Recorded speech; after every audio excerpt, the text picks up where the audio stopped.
My name is Tracey Salaway. My name sign is a T by the mouth. I'm from Washington, D.C. My educational background is primarily from RIT. I got a BFA in graphic design in 1985. I worked professionally in New York City and Rochester for about 5 or 6 years. Then I decided that I'd like to change my career to film and computer animation.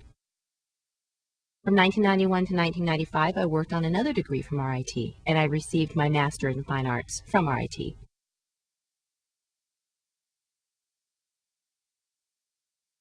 The reason I was asked to join this particular exhibition about mythology was that I had had some previous work that I developed that had a lot to do with symbolism.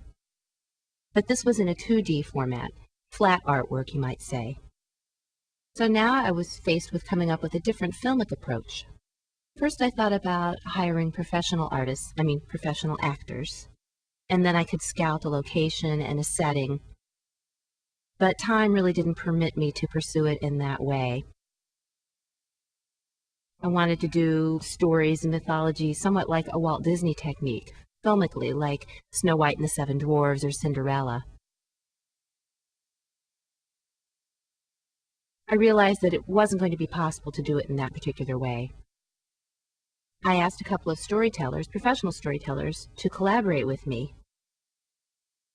One was named Manny Hans, and the other is Monique Holt. They said they would be willing and excited to collaborate with me on this project. So now I had to concentrate on what sort of filmic approach I would use. I thought that what they could do is sign the stories, and then I could film it in long, medium, and close-up shots. I asked them to do this repeatedly. Several times I used this approach, filming closer and further away. Then I took these images and imported them into an editing program, so I could use that sort of technology to decide how I wanted to interpret the stories that they had provided in sign language onto film. Now, related to death mythology, at first I asked these two storytellers to do something related to death mythology, and they had no clue as to what I meant.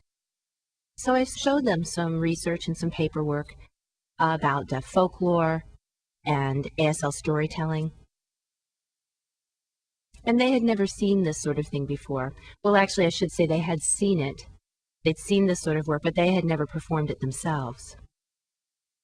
So I asked them, well, what sort of stories would you like to tell? And they said they could do something related to Shakespearean tales, which I thought would be fascinating and people would really be interested in watching that. And I asked if they'd be willing to do that. Monique said yes, this was more of her way of going about it. And also, they decided to use Chinese stories. Now, these are stories in Chinese culture that go way, way back in time, hundreds and hundreds of years, and they've been handed down through the centuries. Monique said she would read these stories and then give a signed rendition. My approach would be that I would film these, and then I would edit them and reinterpret them to show what I believe in. So none of these stories encompasses any death themes whatsoever, which is very interesting. I was able to understand their stories in a full frame and catch the nuances in a close-up or a medium shot or a long shot, and then intersperse these images within each other, overlay them in a sense so that you could see the differences between those different perspectives. The rhythm was definitely presented as well. I'd like to explain a little bit more about these two storytellers. Manny relies heavily on the usage of classifiers in a way that tends to be common to storytellers in ASL. Monique's stories are based on folklore, as I said before, the stories that have come down through the ages in China. It was more of a challenge for her because Manny had presented stories that were based on his own experiences, while Monique was relying on written stories. So she had to analyze the written word and then interpret them into an ASL rendition. My approach in film was to take their ideas and then translate them into a filmic approach. So these ideas changed over time. I feel it's important for me to share my artistic vision and statement as to why I developed this sort of film project to incorporate ASL storytelling within it. A lot of storytelling produced in ASL tends to be a static representation. There's one camera set in one place. There's a full frame rendition of the story in sign language, and it's just presented in one long shot.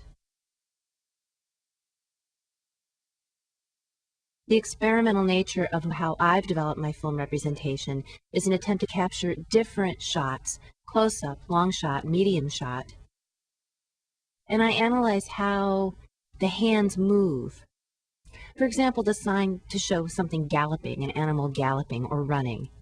I want to capture the beauty of that sign and how the language shows that movement. I want to get that on film. People are probably curious as to why I don't incorporate captioning or voiceover in my work. I think it's important for me to talk about that up front. Often I see that when sign language storytelling is shown on film, there's voiceover or captioning, and I feel that that impedes the audience's appreciation of the sign language and the beauty of the language. I want to push things to a different level and encourage the audience to look at the beauty of the language itself. I think with my approach, I'm able to capture the elegance of the language and the different perspectives. The reason I called my particular work Perceptual Minds is because I focus on the different points of view and perceptions people have. People can make choices about what they believe in. That's how I actually envision the definition of the word mythology. It means that you choose to believe what you believe in. My biggest influences on my film work, I'd say, would have to be Hollywood movies and also foreign movies. I'm constantly analyzing the editing techniques, the shifts in perspective and point of view, and the art of film in general. I'm trying to make something very visual in film. Show ASL by cutting and editing and using the beauty of film with the beauty of ASL. I'm a strong advocate of getting ASL documented in film.